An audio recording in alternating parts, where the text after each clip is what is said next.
All right, I think we're going to go ahead and get started. Thank you, everyone, for joining me today. I am going to begin the webinar now, and what you'll notice is that I'm actually going to hit play on a video. I've pre-recorded today's webinar just to avoid any snafus related to Wi-Fi or connectivity, so we can preempt any issues there. And what I will do is essentially hit play and take myself off video while that's playing. And as you're listening, I hope that you will be thinking about questions, and you can capture those questions and send them in the GoToWebinar panel. Hopefully that's pretty easily visible to you there. And as you're doing that, feel free just to send those as you're listening. And then after we're all done with the talk, I will come back on and we'll do some Q&A. So I'm looking forward to seeing what you think, what questions this raises for you, and what we can talk about a little bit more for the last 15 or 20 minutes of today's webinar. I'm going to just pause briefly. If there are any questions or anybody's having any issues with their connection, let us know, throw it into the chat, into the questions box, and we'll help you get it sorted. But with that, I'm going to go ahead and start the video. Hi, I'm Jen Brizelli, and I'm the SVP of Experience Strategy and Service Design at MadPow. And I'm going to talk a little bit today about how we can apply service design to improve employee experiences, and of course everybody else who is influenced by the quality of those employee experiences. I want to start with a little bit of a story, and this is from a book by Todd Rose called The End of Average. And the story goes like this. In the late 1940s, the US Air Force had a pretty serious problem on its hands. Its pilots couldn't keep control of their planes. They were finding an increasing number of accidents and near misses, crashes, etc. And although this was the dawn of advanced aviation and the planes were actually becoming faster and better and more technologically advanced, the problems were happening more and more frequently and involved so many different aircraft that the Air Force really had an alarming life or death mystery on its hands. It couldn't figure out why the pilots were struggling to fly the planes. At its worst point, 17 pilots crashed in a single day. So the Air Force set out to figure out what was going on, and it put its best scientists to the task of understanding why. One of them had a hunch, based on some graduate work that he had done, that was related to average body dimensions. And he thought maybe perhaps the pilots were struggling to reach their multiple controls at one time in the cockpit. So they started to do a study where they gathered measurements from over 4,000 pilots and calculated the average of 10 physical dimensions that they believed would be most relevant for design and instrumentation in the cockpit and so on. So these body dimensions included things like height, chest circumference, arm length, etc. And they took these 10 body dimensions that they measured on all 4,000 pilots, and they basically created what they called like the average pilot. And they generously defined someone whose measurements were anywhere within the middle 30% of those values for each dimension as being in the average. So for example, even though the precise average height was 5'9", they defined the height of the average pilot as ranging from anywhere from 5'7" to 5'11". So once they did that, they then compared each individual pilot in that group of 4,000, one by one, to this conceptual average pilot.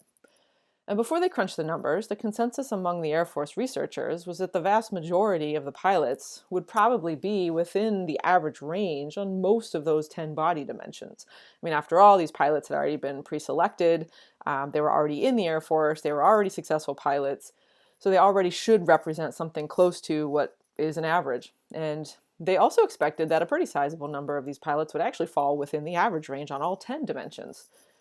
Now, before I go on, I would ask you, just as a sort of mental exercise, ask yourself, how many of those 4,000 pilots do you think fit into the average range on all 10 body dimensions? You can imagine why I'm asking. The answer is none. In fact, not only did none of them fall into the average range for all 10 body dimensions, very few of them fell into that average range for even most of them. In fact, there were almost nobody who fell even close to that on half. So rather than suggesting that people should actually strive harder to conform to the idea of an average, or in this case, that the Air Force should have gotten rid of all those pilots and replaced them with some that had body dimensions that were in the average ranges, the research actually led the Air Force to a pretty counterintuitive conclusion here, and it serves as the cornerstone of experience design, in my opinion. that any system designed around the average person is doomed to fail because there is no average. Nobody is at average. It needed to change, in this case, the Air Force needed to change the design of their environment in which the pilots were expected to perform and do their jobs. And so the recommended change was radical. It really involved changing everything about the cockpit, not trying to necessarily change the pilots. So in this case, that involved the design of things like adjustable seats, technology that's pretty standard now in cars, and things like adjustable foot pedals, seat belts, helmet straps, flight suits, the tools, cockpit instruments, basically making everything adjustable. Once these and other design solutions were put in place, pilot performance soared. Soon, the other branches of the military published guides that kind of decreed that equipment should fit a wide range of body sizes and follow suit. And we see this elsewhere in lots of technology that the average American civilian uses today as well. So why was the military willing to make such a radical change so quickly? In this case, because changing the system was not an exercise in theory. It was a practical solution to a real life problem. And it was a means by which to help the people that were already part of their organization better use the tools and resources to do the job that they are hired to do. I should also say it's no small side note here that these changes not only made it possible for their existing organization to do better, it also made it possible for a more diverse and larger group of people to contribute. When we think about this, we're really enabling more people to do great things when we design systems to fit around those people instead of expecting people to fit into systems. So let's think about some other examples of humans who are asked to work within challenging circumstances with complex tools and whose success or failure can have far-reaching implications. Your employees. Just like the 1940s Air Force, businesses are realizing today there's an increasing need for innovation and internal employee experience beyond old-fashioned ideas of employee satisfaction surveys and things of that sort. Like the Air Force, the smartest organizations can really no longer expect individual employees to fit into a system, but instead must really think about transforming their systems to support the needs of those employees, becoming more human-centered. Not just directing that human-centeredness at customers, which I think we're seeing and understanding more and more these days, but looking upstream from the customer experience and asking how the employees can influence that customer experience and the larger business outcomes that flow there. So the thing is, you're probably thinking, yeah, we know, we're doing this. We're looking at our culture, we're improving our new hire onboarding, training, knowledge sharing. Everyone's working from home now, we're being really flexible, we get it. But there's more to it than that. It's not just a responsibility for human resource departments to keep employees happy through, satisfaction surveys and training and thinking about employee culture, but actually really understanding the unmet needs of your employees, especially in the wake of a pandemic that has radically changed the way we work and collaborate. It becomes more critical than ever, and old-fashioned methods are not going to be enough to get you there. Most internal HR approaches to employee engagement are built on practices and data that are informed by depersonalized notions of roles, titles, internal employee segments, and frankly, averages. And designing for the average means designing for no one. So instead, the most innovative and successful organizations are taking the best practices from human-centered design that I think, like as I mentioned, most people realize now we must use to design better user experiences, but pointing them inwards. And not, as a favorite author of mine, Ollie Mould, describes in his recent book, just simply asking employees to do more with less and calling it be creative. The challenge here is less about culture or communication or satisfaction. Yes, those are all extremely important. And honestly, there have actually been a number of great talks, webinars, resources out there on this topic, including several that MadPow's done earlier this year. What I want to think about and talk a little bit more about today is how we can understand what employees don't have that they need and how to provide it to them in a way that's more than just giving them an extra couple days off or making sure they have a foosball table when they're back in the office. So, how can organizations better understand and solve their employees' unmet needs in a way that actually improves customer experiences and business outcomes too? The answer here is service design. But let's talk about what I mean by that word and what that phrase means. Let's focus first on the word design. I don't mean this kind of design. I mean this kind of design. So Herbert Simon was an American economist and a computer scientist who helped pave the way for human-centered design and user experience in general. He also said, quote, "The proper study of mankind is the science of design," meaning we think about things. We must be deliberate about our choices. So we need to stop letting products and experiences just happen, not only for our users and customers, but also for our internal employees. And let's deliberately decide what we want them to be like for those employees and everybody else that's influenced by that.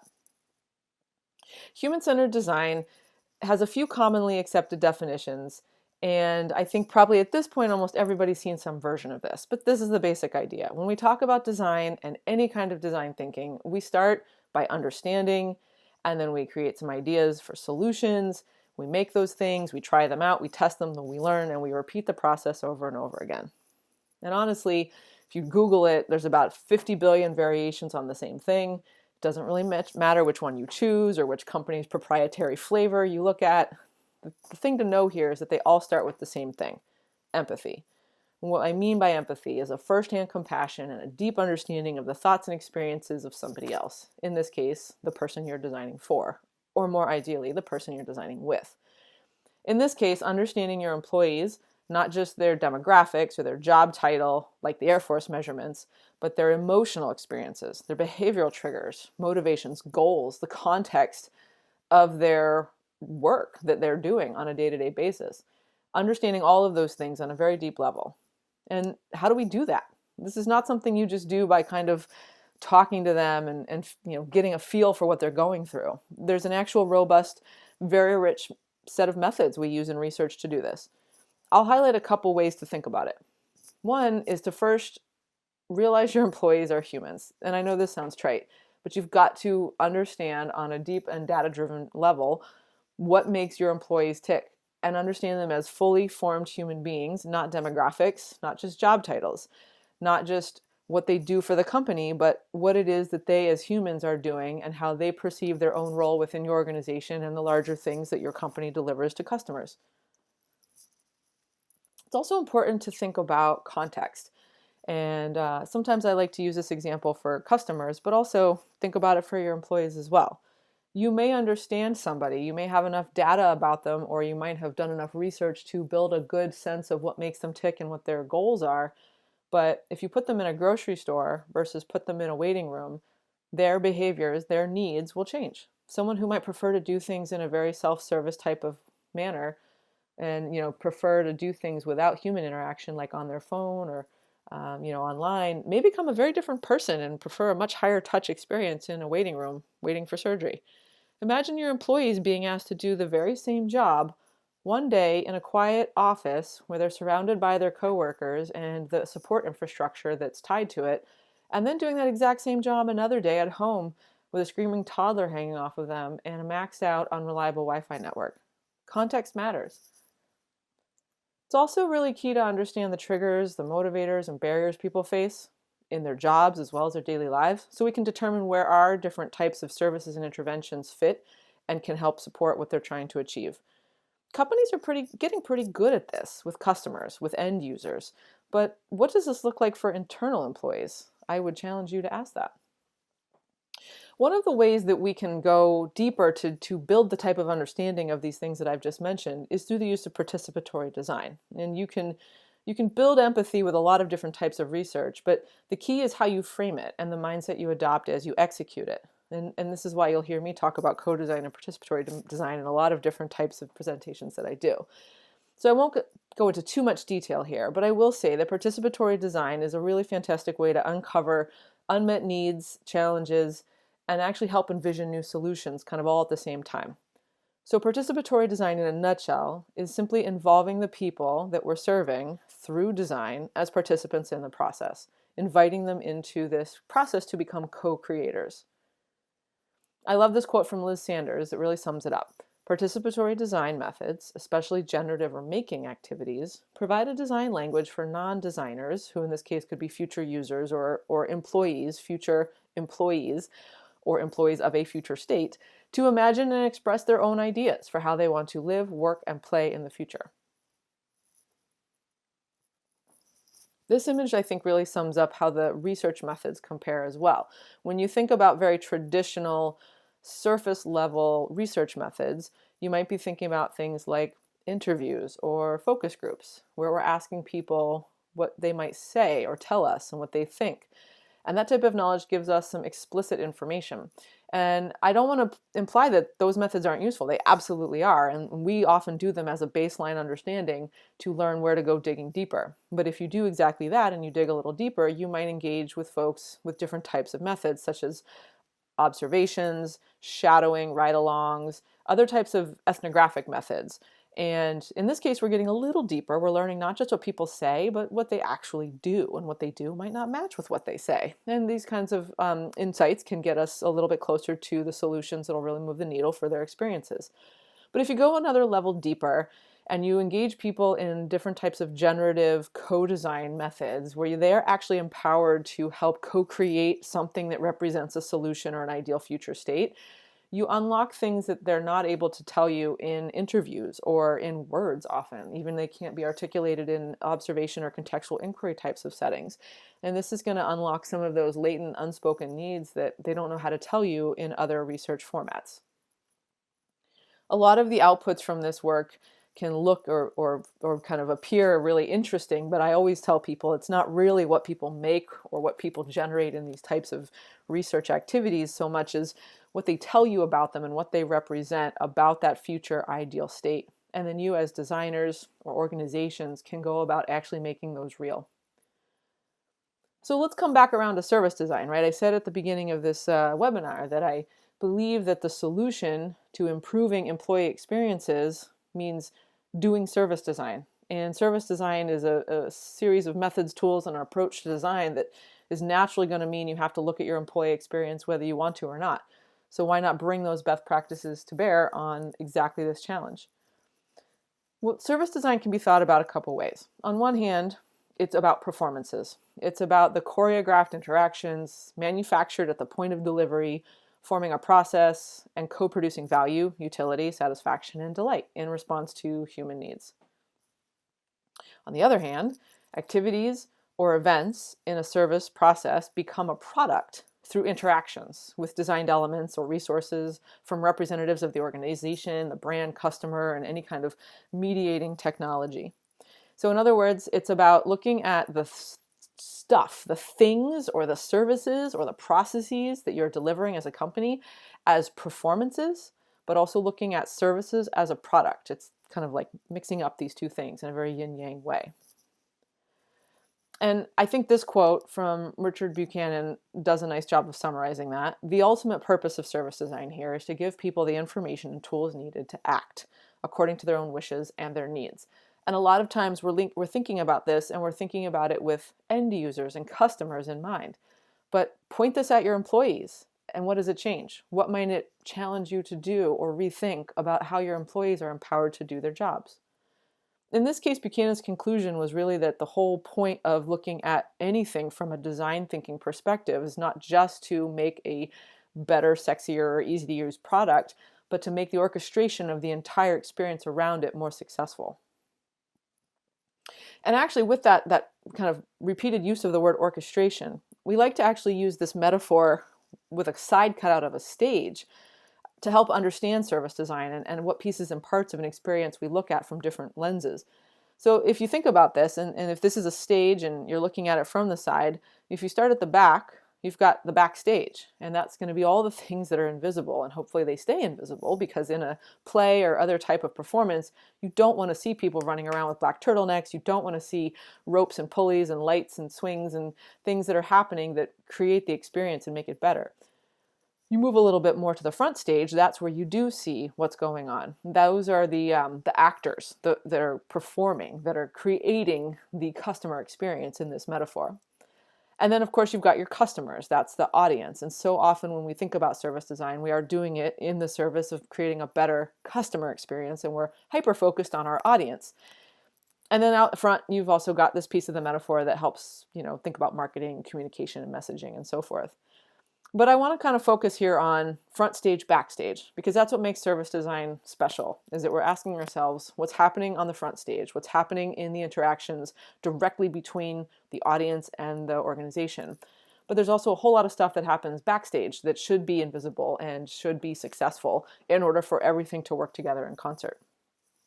A couple good examples of this, one that I think most people know and like, want to refer to when they can, want to emulate when they can, would be Disney and Disney World and everything that's part of the Disney experience.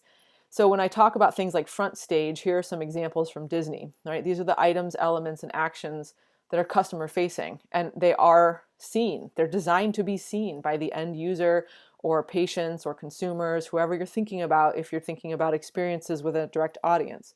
They usually reflect a single brand, even when they're composed of different parts. So in this case, interactions in the park with the characters, interactions with technology using the wristbands, interactions with information that you receive during an experience, leading up to and during and then after.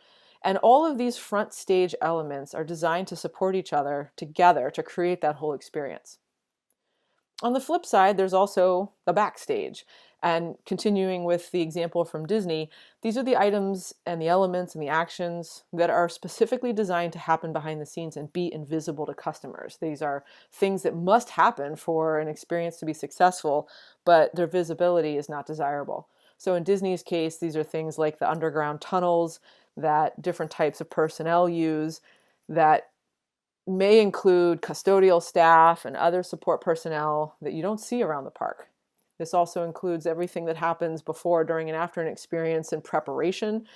And they're basically designed to support everything else in the system, but to do it from behind the scenes.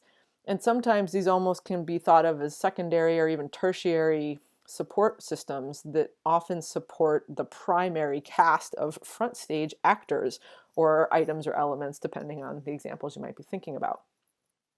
Everything the audience sees, feels, hears, touches, and interacts with exists on that stage, that front stage in the stage metaphor. This can be people, this can be employees, this can be artifacts, physical objects, this can be the environment in which an experience is happening, and this can be the different processes that are unfolding. Now, obviously, for today's topic, we're thinking about employees, and we do want to think about employees as people that mediate the experience of your customers. But we also want to think about them as people unto themselves who also have an experience by virtue of working within an organization. So thinking about everything that's happening together here in concert is going to be the most direct and efficient way to understand where the employee experience can be improved in a way that also improves your customer experience. So back to that stage metaphor, as I mentioned, we often use this to think about the audience, and we usually are focusing on how to make a better experience for the audience. We make a point in most of our work to ask questions of this group first and foremost, and then orchestrate everything else around them. But in point of today's talk, we actually want to focus on the front stage and backstage actors. In this case, understanding what they're being asked to do and how we can actually improve their experience in a way that's meaningful. So enough with the metaphors. How do we actually do this? What do I do on the daily when I am practicing this kind of work? It often includes the creation of different types of artifacts that articulate everything I've just talked about so that companies can make changes. Yes, it means a lot of journey mapping and service blueprinting, for example. There are other ways we can also articulate this, but this is probably the quickest and easiest way to define when we say what we mean by doing service design.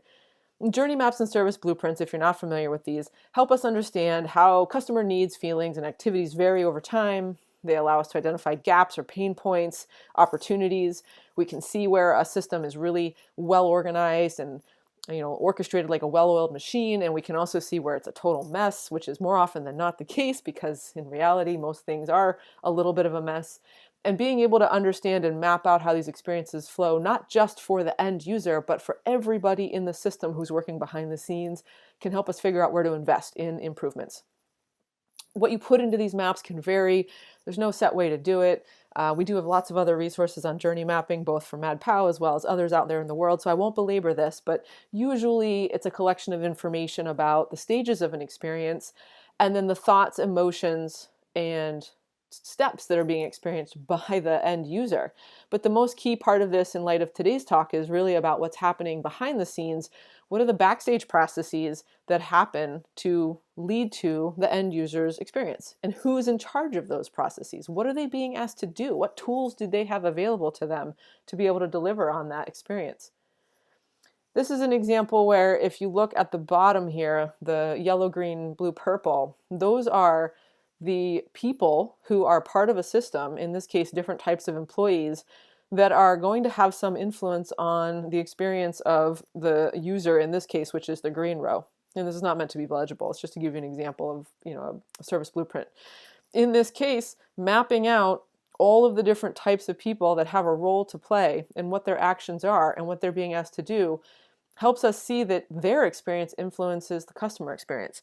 Places where there's a sad face or, a little X mark or something that indicates that this is a pain point for the employee can be very easily shown connected to the fact that those then lead to sad faces and disappointments and pain points in the user experience.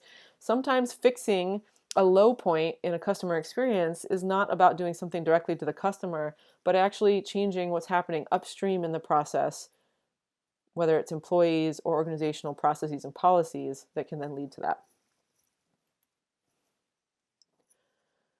So if you think about the example of a stage, your goal is to deliver a fantastic service or performance in this case for the audience. But unlike the stage example, we want to look at the employees as co-creators, not look at the audience. And maybe that makes it a little bit more like theater in the round where there's some kind of interactivity. Before you orchestrate the delivery of that service, you need a script, right? With any kind of orchestration on a stage, you don't just have the stage script itself, you also have stage directions, you have directors and others that are helping pull together financing, you have costume designers, you have a set designer, you have lighting designers, you have folks that are designing the whole sensory experience, and you'll also have the people who do things live during the actual performance, right? Others whose work happens before and after the experience. Usually with those types of performances, you'll have a prompt book that includes not only the script, but cues and stage directions and so forth. And an artifact like that helps serve the same purpose. So when I talk about blueprints and journey maps, what we're really doing is trying to create the equivalent of a prompt book, just like you would have for a stage performance.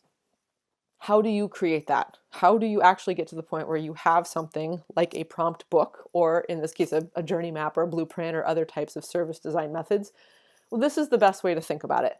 So this diagram is actually adapted from the double diamond model from the UK Design Council. And there's nothing here that's super special. I think a lot of people have seen this, but this is how we think about service design.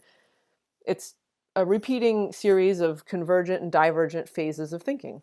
And basically, it's very unique for every scenario, but you start with discovery. You do research, not just with customers. In this case, do it with your internal teams. Do it with the employees who are being asked to do work before, during, and after an experience and have any kind of influence on what you deliver to your customers. Bring those employees into the process to uncover the insights about what they're doing and what are they being empowered or disempowered to do. How are they being incentivized or disincentivized to do things you might think are the opposite. There's only one way to find out about that, and it's to actually do primary research with them the same way you would with external customers. That should be a divergent phase. That's why those two blue arrows go apart, because it's meant to be a phase where you're taking in as much information as you can and not prematurely narrowing your focus. But after you've done some research, that's where you do move into a convergent thinking phase, and you think about the insights and patterns that emerge from that research. You synthesize all of this to understand where there are opportunities for improvement.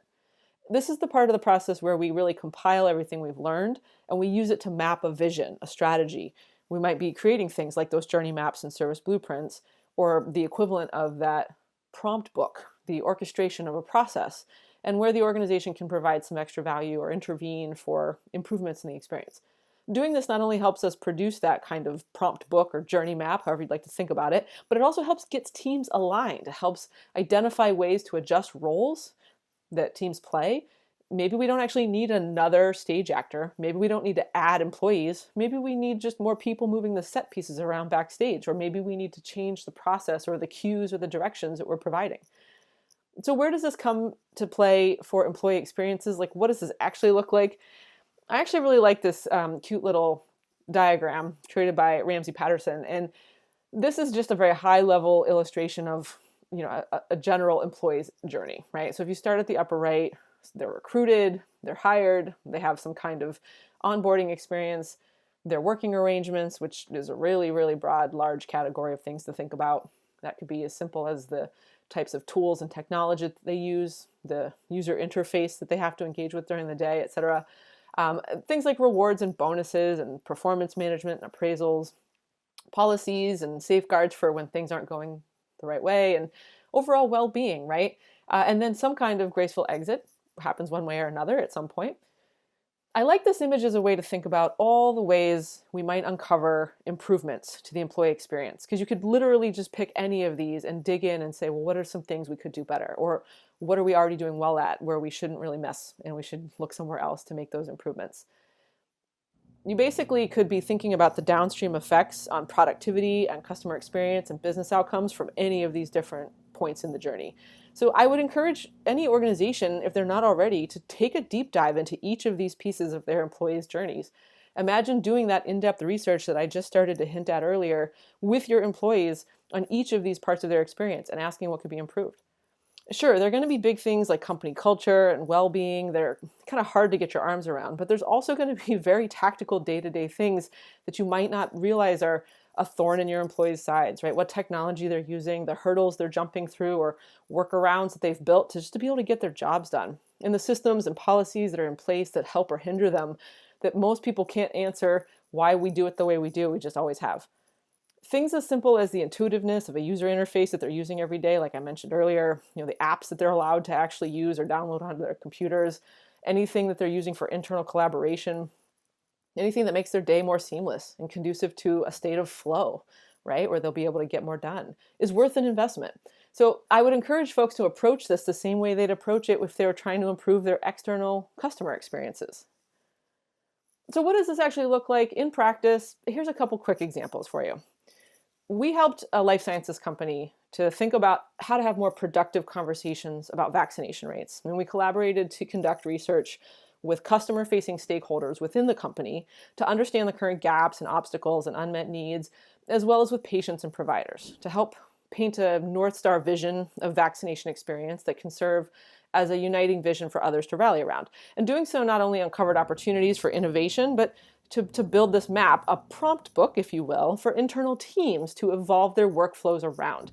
This is an example where understanding and supporting the employees in this experience ecosystem will have really tangible, measurable effects on the patient experience and the health outcomes tied to vaccination more broadly. And in this case, we created an interaction version of this map that walked people through the patient-centered experience, talked about the full ecosystem of all the things that influence that experience, but most importantly to today's talk, really went into the details of what the different, quote, employees or contributors to this experience themselves. People like providers, clinical staff, and the different types of technology that they're using in their roles, mediating this experience for patients. And we laid this out by phases and steps and included a deep dive of information so that this map became an interactive tool in and of itself that supports employees in this manner.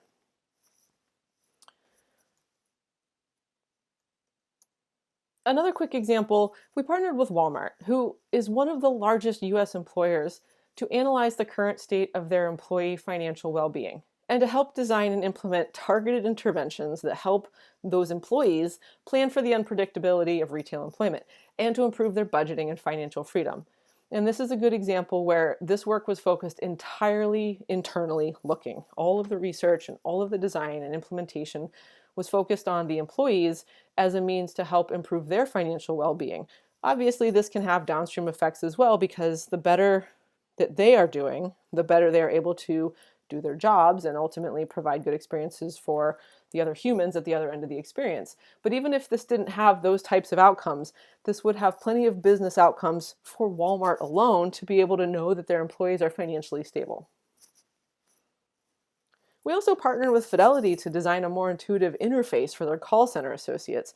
So as you can see, this can span from big picture stuff to things as simple as making the top software and tools that employees are using better. In this case, we rolled out this new design, tested it with folks, and those call center employees were pretty impressed with the improved navigation and contextually relevant information, the way that was displayed, the visual design. Things as simple as applying best practices in UX and user interface design can help make the work that these employees have to do during the day that much more efficient. And I would be remiss not to throw a little love at all the IT professionals out there. In light of this en masse shift to work at home technology environments that we have been, basically figuring out for the last 9 months, have you asked your IT employees to do more with less? Have you been basically asking people who used to help with technology setups and environments in an in-person setting to quickly get expert at supporting people with at-home technology setups? I think that the IT professionals within many organizations are being asked to do things that they've never done before. And while I think many are rising to the challenge, I would challenge most organizations as to whether they were able to support them in this new world that they are themselves mediators and influencers in. We've basically asked them to reconfigure the way an entire workforce operates almost overnight. Have you mapped out the experiences of your employees in a way that informs how your other employees can support each other? Thinking about your IT folks as those backstage guys running around with black turtlenecks on, and the front stage actors are the ones who rely on them to be able to deliver the performance for your customers, your audience. What are you asking your employees to do day to day? Do you know? So I would love to bring this back around again to this quote, right? As you think about some of the principles we've talked about today, the ways that service design as an approach to understanding employee experience and making improvements, how can service design help build empathy for your employees, uncover some of those unmet needs, align internal teams and processes to better deliver value? When we come back to this quote, I want to focus instead not on the word design, but on the word everyone. Every one of your employees, and for that matter, you, have the skills and toolkit needed to make your company a customer-centered organization, but in this case, to apply that to your employees' experiences as well. Every single one of you has what's needed for this. You have the empathy to listen and observe the experiences of others, your employees. You have the curiosity to understand their needs and the ways that they can be better met. You have compassion to work together to create the products and tools and services and solutions that help meet those employees' needs. And service design is just a toolbox to help get you there. All of you are designers. Every one of you can help design better employee experiences that can have far-reaching impact on those customers and business outcomes. Let me get my video up and running here. Thank you so much for some of the good questions that are coming in. So I would love to take some of these questions and chat about what I'm hearing and what appears to have been resonant for folks. If you haven't and you have questions, type them right into the box and I'm going to work my way down through a few of them.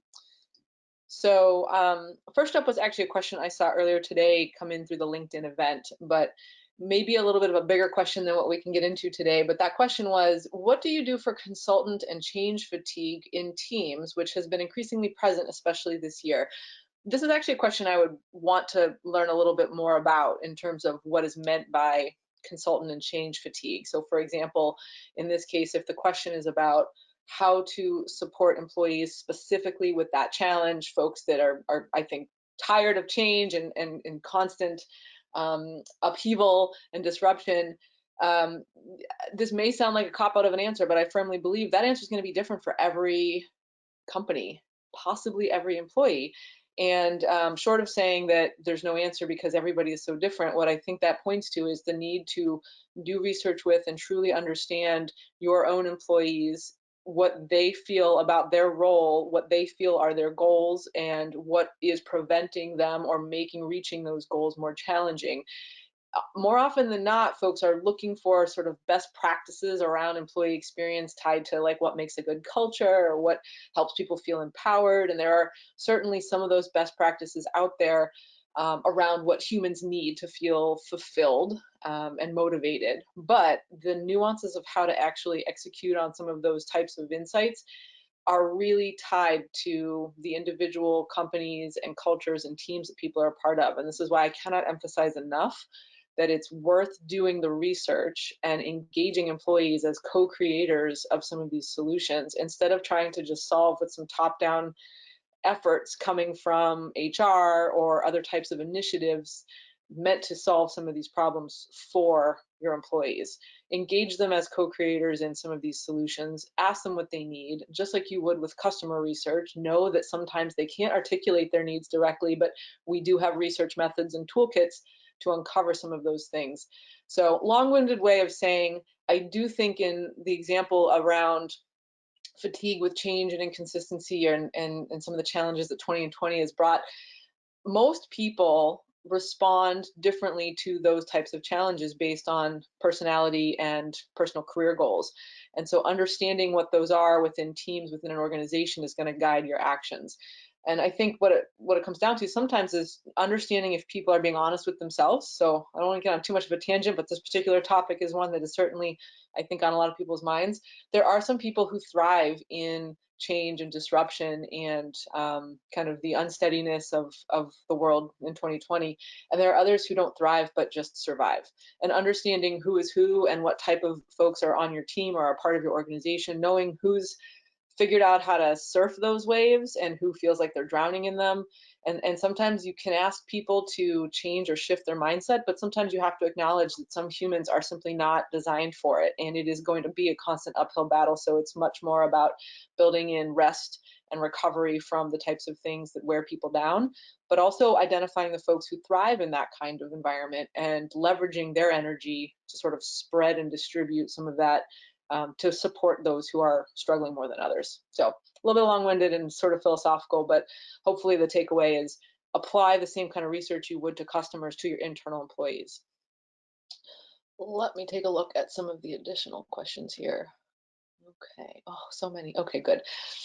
Let's see what I can get to. One, there's a question here that says, it's easy to translate focus on customers and how it translates into financial outcomes, but do you think we miss similar metrics when it comes to employees? Is that why organizations don't have a similar mindset when it comes to employees and their value? I think yes, to an extent. I think that's not the all of it, but kind of hinting at what I talked about a little bit in the talk, there's, I think, sometimes a misunderstanding that small changes to even what the employee experience is like can actually have far-reaching downstream impacts on customer experience, but it can be difficult to tie those with metrics and numbers and data to financial outcomes or other business outcomes. Blueprinting helps. The visual articulation of this helps in that regard because you can draw a very straight line from at this moment in the experience, this is a pain point for customers. Here's what's happening behind the scenes in that moment, or here are the things that lead to that from behind the scenes. Again, the upstream impacts that influence it. Even if you can't always tie that to a very specific concrete metric or data point, what you can do is draw a very clear relationship between these things that can prove that some level of investment in changing or updating the employee experience can have the effect on the customer experience. So if you're part of an organization that already understands and gets the business value of good customer experiences, it's not that much extra work to start to tie and draw the relationships between employees and what they're doing to that customer experience. And there are places where you can actually get very concrete data if you're in a very data numbers loving company. Little things like understanding the amount of time an employee spends on different tasks during the day. Sometimes it takes no more than just a day of shadowing some employees to understand how many workarounds they've had to create, how much time they waste doing certain tasks that you could very easily reduce with small changes to workflows or updates to platforms.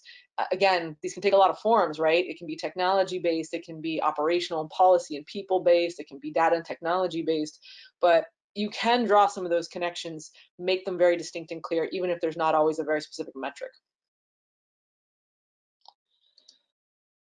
Any tools that can help create service blueprints? There are actually not a ton of really great ones. This is something that we've looked at over the years at MadPow just to understand like what's on the market. There are tools. One that I do like is called Smaply. SMAPLY. And the reason I think that rises above some of the others for me is because the folks who've created that tool are service designers. I see a lot of other journey mapping and blueprinting tools out there that are meant to streamline and make this process more efficient, so that you aren't building them totally from scratch and using, like Adobe software. Um, a lot of them are sort of repurposed from various sales and marketing tools, not really designed from the ground up to support service design thinking, but Smaply is one that is. And there are a few others. If you Google journey mapping or blueprinting tools, you'll find some others as well. We don't often use them because even though they do make the process a little bit more efficient because they're sort of like drag and drop, things that are kind of ready made, you are trading, some power and custom ability for the convenience. So more often than not, we are building journey maps and blueprints from scratch, because what we need to build is very custom and ad hoc for each of our clients and the engagements that we're in. But if you're in a team internally, you want to just start with something that's got like building blocks and pieces ready to go. There are a number of those tools on the market. And really, to me, the tool you use is the least important thing. It's really what goes into the process, doing the right research, talking to the right people, collaborating around how you synthesize insights. The actual physical output at that point, you can create through any number of means. Let's see. What are some specific generative co-design methods that you use? Really good question. I actually have given quite a number at this point of talks and workshops and trainings on participatory design that do talk about some of that in detail. Hunt down, just Google participatory design and my name and MadPow. And if not, we'll also make sure to share some links. But there's definitely a recording of a webinar and a workshop, a training that I've done pretty recently this summer, I believe. But in a nutshell, some of the generative activities that I find most valuable are ones where you do ask people to start creating potential solutions. I'll save more of the details for some of those more in-depth trainings on participatory design, but having people create something like a magic object that would solve all of their problems related to X, you have to design the prompt appropriately. What it does is it really gets people thinking about what are the characteristics of an ideal future state. And then they don't have to worry about feasibility. You're not asking people to actually create totally viable solution concepts. What you're really trying to uncover are the key features or characteristics or challenges to be solved, and then you go from there. So, basically activities that get people making stuff and asking them to create magic objects, or sometimes to draw certain maps of things, or otherwise articulate some of those future scenarios. But there's a number of other types of activities. I do share and talk through some of those in other webinars that I've done. So hunt those down. You can find more, or reach out to me via email and I can share some more as well. Let's see.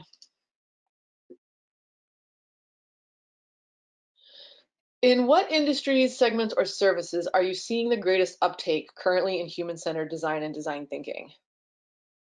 Everywhere. I can confidently say in 2020 that almost everywhere is, every industry at this point is looking at and saying, huh, this is relevant to us. Obviously, healthcare and finance and financial well-being are huge. These are two areas that MadPal does a lot of work in, but I would still say the same answer to that, which is these two industries, I think, not only were recently awoken to the value of human-centered design in the last several years, but I think today are actually starting to understand the true depth and complexity of it. So it's not just creating better wayfinding for patients as they enter a hospital, which is a super important thing, and there are a lot of places that still need to do some work to improve that, but actually the bigger picture ecosystem around health and financial well-being, I think, is right now a very fertile ground for applying design thinking and service design. And just as an example, in healthcare, if you think about everything we've talked about today, certainly people are like, patient experience, very important. Let's improve the patient experience. Okay, actually, let's also think about caregivers and other people in that patient ecosystem. Also now thinking, oh, wait a minute, who influences that experience? The doctors and clinicians that you interact with, other office staff that you interact with, even going up and outwards in all of those relationships to the other folks that they don't interact with at all. Again, to that stage metaphor. So thinking about the quote employee experience of people like clinicians and other providers in healthcare, or similarly thinking about who in a financial experience is providing that experience, and how are you supporting them if you're thinking about financial advisors or anybody that somebody engages with for support in terms of planning for their financial future. So again, you can kind of follow the metaphor everywhere, but there's really not one or two industries that I would say are, ahead of the curve. Everybody's struggling in a lot of ways, and everybody also has a lot of opportunities that they're building on.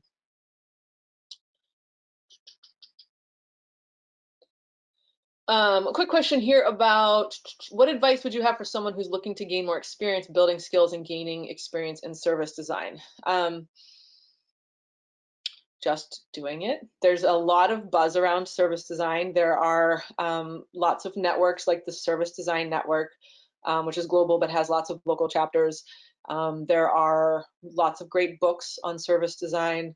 I can even, if you want to shoot me an email, I can kind of gather a few of these resources and send them. But there's not really, to me, like a very clear-cut path to become a service designer, like there might be for certain other types of fields in this industry. It's really, to me, a flavor or a shift or a variation on the broader concept of experience and human-centered design. It's just about looking at everything happening around the experience and behind the scenes. So sometimes it's as simple as adopting that mindset and taking all the tools you might use for customer experiences, different types of research, collaborative workshops to do solutioning, building out an experience map that articulates what that vision is, etc. Those all apply now. Just point them at the employees and the backstage processes as much as at the customers, and you're a service designer. Service design is long-term, so how do you sustain the changes needed to create better employee experiences? Change management question. Yes, I think that this is actually probably one of the places that is still very immature in terms of skills and thinking and philosophical approach to this work. If you can get to the point where you are able to truly understand the unmet needs of your employees, you can use these service design methods to articulate and show the relationships, show the impact, advocate for investment in these improvements, and show that it will have downstream effects on customer experiences. Even if you can do all of that, and I'm seeing more of that, there is, of course, the challenge of being able to maintain and make some of these changes sustainable. And to that, I would say the concept of organizational design or design transformation or design ops, that is the answer to these questions, but less applied to just design practitioners and more broadly at employees in general. So there is, a whole world of thinking around change management, and I think that the service design flavor of change management is a very ripe and fertile ground for exploration and maturation. So that's kind of where I'll leave that. Just looking at 5 minutes, so let's see what I can get through in that time. What are some projects that MadPow has worked on its own employee experience? How do you design for your own? That's a good question. I would say, and there's two answers to this, and I think this is probably true for a lot of companies, especially companies that do design and service design and consider themselves mission driven and designing with empathy, etc. There's a little bit of the old physician heal thyself, or the other saying that the cobbler's children have no shoes. Perhaps you're familiar with either of these terms. I think this is something that a lot of companies struggle with, which is taking the things that they learn and know about customer experiences and failing to apply it internally. I see this with a lot of other organizations. So I say all of that to be very candid in that if you asked me if there was a super robust set of initiatives or structure around employee experience at MadPow, that would be a lie. But what we do have is a very mature level of thinking around our human resources and operations. We have what we call experience ops, which is sort of a version of design or DevOps, but pointed at all of everybody basically in the organization, and how we are empowering things like knowledge sharing, training, upskilling, basically taking what we know to be true for humans in general and what makes for a good working environment and how to apply it internally. So the way that we do that at MadPow is a very MadPow method, which is not quite informed by some of the more corporate versions of initiatives and employee satisfaction, but actually leaving things very open for folks to take initiative and raise their hand and say, this is a need and let's solve it. And I think that works probably for a lot of agencies where having a lot of top-down structure is going to be, not what most employees want. So I don't know if that's a little bit of a wishy-washy answer, but without giving you guys too much of a look at the inside on how the sausage gets made, the way that MadPow solves this challenge is that we try to empower each individual employee to be doing this type of inward-looking design at all times. And when needed, we have the structure, we have the infrastructure, the humans, and the process to provide support, whether it's just air traffic control and making sure that people who should be talking to each other or have ideas to build on each other do come together, or also making sure that obstacles are moved out of the way as people have runways to do some things to improve their experiences internally and so forth. So a lot of it comes down to investing in the time and the infrastructure, which is something that we do, but that can look and feel very different for every organization. Okay, well, I think this will be the last one I get to. Once you've done the research and created a blueprint and identified opportunities, what are your next steps? You do it, you try it, you learn, and then you reiterate. You follow that process in the double diamond, and you just put an arrow at the end and it loops around again. So a lot of times when we're working with clients, what we deliver is not just a blueprint or a journey map, either baked within that or accompanying it in some form, and the visuals and the way that this looks, varies from client to client. But it usually includes very actionable recommendations. So if you've identified places in experience where there is something that can be fixed, usually that's the next step. Now, identifying how you might try that, whether it's on a very small scale, in a very small pilot, and a little bit of a test and learn mentality, or trying something a little bit more robust, or implementing something with a larger cohort of employees to see how it goes, and then maybe evolve and refine it from there. But the most key part of that, and I touched on this in an earlier answer, is making sure that you are able to set up a structure or a group or a recurring cadence of interaction and collaboration to try something, reflect on it, see how it's working, and then revise and change from there. So setting up anything as lightweight as a few people that are going to be involved in following up and learning from some of these implementations, to things that are as robust as whole programs and initiatives and all of the support infrastructure that goes with it. And everything at one end of the other, and everything in between, I think have their time and place.